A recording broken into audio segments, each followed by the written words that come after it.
ರಾಜ್ಯದಲ್ಲಿ ಬಿಜೆಪಿಯ ಬಣ ಬಡಿದಾಟ ಇದೆಯಲ್ಲ ತಾರಕಕ್ಕೆ ಏರ್ತಾ ಇದೆ. ವಿಜೇಂದ್ರ ಕೈ ಮೇಲಾಗುತ್ತಾ, ಯತ್ನಾಳ್ ತಂಡದ ಕೈ ಮೇಲಾಗುತ್ತಾ ಅಂತ ಒಂದು ಪ್ರಶ್ನೆ ರೈಸ್ ಆಗುವಷ್ಟರ ಮಟ್ಟಿಗೆ ಈ ಎರಡೂ ಬಣಗಳ ನಡುವೆ ಒಂದು ವಾಗ್ಯುದ್ಧವೇ ನಡೆದು ಹೋಗ್ತಾ ಇದೆ. ಹೇಗಾದರೂ ಮಾಡಿ ಯತ್ನಾಳ್ ಸದ್ದಡಗಿಸಬೇಕು ಅಂಥೇಳಿ ಹೈಕಮಾಂಡ್ ನೋಟಿಸ್ ಕೊಟ್ಟಿದೆ. ಸದ್ದಡಗಿಸಬೇಕು ಅಂತ ಕೊಟ್ಟಿದ್ದಾರಾ ಅಥವಾ ವಿಜೇಂದ್ರ ಅವರ ಕೋಪ ಶಮನ ಮಾಡಬೇಕು ಅಂತ ಯತ್ನಾಳ್ಗೆ ನೋಟಿಸ್ ಕೊಟ್ಟಿದ್ದಾರಾ ನಮಗೆ ಗೊತ್ತಿಲ್ಲ. ಹಾಗೆ ಅಲ್ವಾ, ರಾಜ್ಯಾಧ್ಯಕ್ಷ ಅಂತ ಮಾಡಿರೋದು ಬಿ ಜೆ ಪಿ ಹೈಕಮಾಂಡೇ. ಆದರೆ ಇದೇ ರಾಜ್ಯಾಧ್ಯಕ್ಷನ ಮೇಲೆ, ಅವರ ಫ್ಯಾಮಿಲಿಯ ಮೇಲೆ ಅವರು ಅಸಮರ್ಥ, ಅಶಕ್ತ ಈ ಥರದ ಹೇಳಿಕೆಗಳನ್ನು ಯತ್ನಾಳ್ ನಿರಂತರವಾಗಿ ಕೊಡ್ತಾ ಇದ್ದರೂ ಕೂಡ ಯತ್ನಾಳ್ ಮೇಲೆ ಇಲ್ಲಿಯವರೆಗೂ ಬಿ ಜೆ ಪಿಯಿಂದ ಒಂದು ಸ್ಟ್ರಿಕ್ಟ್ ಆ್ಯಕ್ಷನ್ ಆಗಿಲ್ಲ. ಈ ಕಡೆ ಹಾವು ಸಾಯಬಾರ್ದು, ಆ ಕಡೆ ಕೋಲು ಮುರಿಬಾರ್ದು, ಈ ನೀತಿ ಇದೆಯಾ ಬಿ ಜೆ ಪಿ ಹೈಕಮಾಂಡ್ದು ಗೊತ್ತಿಲ್ಲ.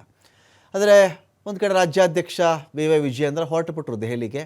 ಹೋದ ಮೇಲೆ ಆ ಥರದ್ದೊಂದು ಬರಬೇಕಲ್ಲ, ನಾವು ಏನೋ ಮಾಡ್ತಾ ಇದ್ದೀವಿ ವಿಜಯೇಂದ್ರ ಅವರೇ, ನಾವಂತೂ ಸುಮ್ಮನೆ ಇಲ್ಲ, ಏನು ಮಾಡೋದಪ್ಪ ಅಂಥೇಳಿ ನೋಟಿಸ್ ಕಳಿಸ್ಬೇಕು ಅಂತ ಕಳಿಸಿದ್ರ ಅಥವಾ ನಿಜವಾಗಿಯೂ ಸ್ಟ್ರಿಕ್ಟ್ ಆ್ಯಕ್ಷನ್ ಆಗಲೇಬೇಕು ಯತ್ನಾಳ್ ವಿರುದ್ಧವಾಗಿ, ಯತ್ನಾಳ್ ಮೇಲೆ ಸ್ಟ್ರಿಕ್ಟ್ ಆ್ಯಕ್ಷನ್ ಆಗಬೇಕು ಅಂತ ಕಳಿಸಿದ್ದಾರಾ ಗೊತ್ತಿಲ್ಲ. ರಾಜ್ಯ ಬಿ ಜೆ ಪಿಯಲ್ಲಿ ಯತ್ನಾಳ್ ತಲೆದಂಡವಾಗುವುದೇ ಗ್ಯಾರಂಟಿನಾ? ಆಗುತ್ತಾ ಇದು? ಯತ್ನಾಳ್ ತಲೆದಂಡ ಆಗುವುದಿದ್ದರೆ ಇದಕ್ಕಿಂತ ಮುಂಚೆನೇ ಯತ್ನಾಳರು ಸಾಕಷ್ಟು ವಿಷಯಗಳಿಗೆ ಸಂಬಂಧಪಟ್ಟಂತೆ ಈ ಥರ ನೂರಾರು ಬಾರಿ ಮಾತಾಡಿದ್ದಾರೆ. ಬಿ ಜೆ ಪಿಲಿ ಒಬ್ಬ ಮನುಷ್ಯ ಸಿ ಎಮ್ ಆಗಬೇಕು ಅಂದರೆ 2,500 ಕೋಟಿ ಇಡಬೇಕ್ರಿ, ಅಯ್ಯವ್ವ ನಾವಲ್ಲೇ ಎಲ್ಲಿಂದ ತರೋದ್ರಿ ಅಷ್ಟು ದುಡ್ಡು ಅಂದಿದ್ರು ಇದೇ ಯತ್ನಾಳು, ಸೇಮ್ ಯತ್ನಾಳು. ಅಂಥ ಹೇಳಿಕೆಗೇ ಏನೂ ಆಗಲಿಲ್ಲ ಯತ್ನಾಳ್ಗೆ. ಇನ್ನು ಈಗ ಏನೋ ಒಂದು ಕಡೆ ಯಾತ್ರೆ ಮಾಡ್ತಾ ಇದ್ದಾರೆ, ವಕ್ಫ್ ವಿಚಾರಕ್ಕೆ ಸಂಬಂಧಪಟ್ಟಂತೆ ಅರಿವು ಮೂಡಿಸ್ತಾ ಇದ್ದಾರೆ ಎಂದಾಗ ಮಾಡೋಕ್ಕಾಗತ್ತಾ ಗೊತ್ತಿಲ್ಲ. ಬಿ ಜೆ ಪಿ ಹೈಕಮಾಂಡ್ ನೋಟಿಸ್ಗೂ ಕೂಡ ಯತ್ನಾಳ್ ಕೇರ್ ಮಾಡ್ತಾ ಇಲ್ಲ.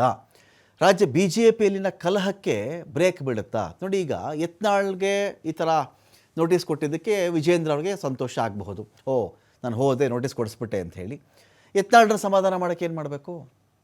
ಯತ್ನಾಳ್ರ ಸಮಾಧಾನ ಮಾಡೋಕ್ಕೆ ಏನು ಮಾಡಬೇಕು? ಯತ್ನಾಳ್ರ ಮೇಲಂತೂ ಏನೂ ಆಕ್ಷನ್ ಆಗ್ತಾ ಇಲ್ಲ. ವಿಜೇಂದ್ರ ಅವ್ರ ಮೇಲೋ ಯಡಿಯೂರಪ್ಪ ಅವರ ಫ್ಯಾಮಿಲಿಯ ಮೇಲೋ ಒಂದು ಅಂಕುಶ ಹಾಕಬೇಕಲ್ಲ, ಕಂಟ್ರೋಲ್ ಇಟ್ಕೊಳ್ಬೇಕಲ್ವಾ. ಅದಕ್ಕೆ ಆಗಾಗ ಯತ್ನಾಳ್ರು ಈ ಥರ ಮಾತಾಡಿದಾಗಲೂ ಕೂಡ ಹೈಕಮಾಂಡ್ ಸುಮ್ಮನೆ ಇರುತ್ತಾ ಅಥವಾ ಹೈಕಮಾಂಡ್ನಿಂದಾನೇ ಆ ಥರ ನಿರ್ದೇಶನಗಳು ಇವ್ರಿಗೆ ಬರುತ್ತಾ? ವಿ ಡೋಂಟ್ ನೋ, ನಮಗೆ ಗೊತ್ತಿಲ್ಲ, ಕಮೆಂಟ್ ಮಾಡಲ್ಲ ಅದ್ರ ಬಗ್ಗೆ. ನಾಳೆ ಬೆಂಗಳೂರಿಗೆ ತರುಣ್ ಚುಗ್ ಬರ್ತಾ ಇದ್ದಾರೆ. ಭಿನ್ನಮತದ ಬಗ್ಗೆ ರಾಜ್ಯ ನಾಯಕರೊಂದಿಗೆ ಚರ್ಚೆ ಮಾಡ್ತಾರಂತೆ. ನೋಡೋಣ ತರುಣ್ ಚುಗ್ ಬಂದ್ಬಿಟ್ಟು ಏನು ಸಾಲ್ವ್ ಮಾಡ್ತಾರೆ ಇಶ್ಯೂನ ಅಂತ.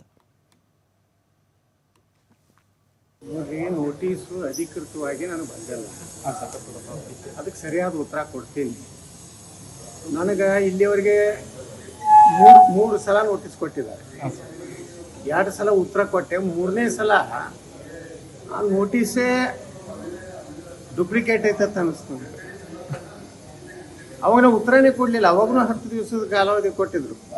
ನಾ ಉತ್ತರನೇ ಕೊಡಲಿಲ್ಲ. ನನಗೆ ಗೊತ್ತಾಯ್ತು ಇದು ವಿಜೇಂದ್ರ ಮಾಡಿಸಿದ್ದಿರ್ಬೋದು. ವಿಜೇಂದ್ರ ಭಾಳ ಚಾಲು ಅದಾನ್ರಿ. ಅದಕ್ಕೆ ಈ ನೋಟಿಸ್ ಅಧಿಕೃತವಾಗಿ ನನ್ನ ಮೇಲ್ದಾಗ ಬಂದಿಲ್ಲ ಅಥವಾ ರಿಜಿಸ್ಟರ್ ಪೋಸ್ಟಿಗೆ ಬಂದಿಲ್ಲ. ಭಾಳ ಸಣ್ಣ ಹುಡುಗ ಐತ್ರ. ಸುಮ್ಮನೆ ಯಡಿಯೂರಪ್ಪನ ಅಂಜಿಕೆಗೆ ಅವನು ಅಧ್ಯಕ್ಷ ಮಾಡ್ಯಾರ.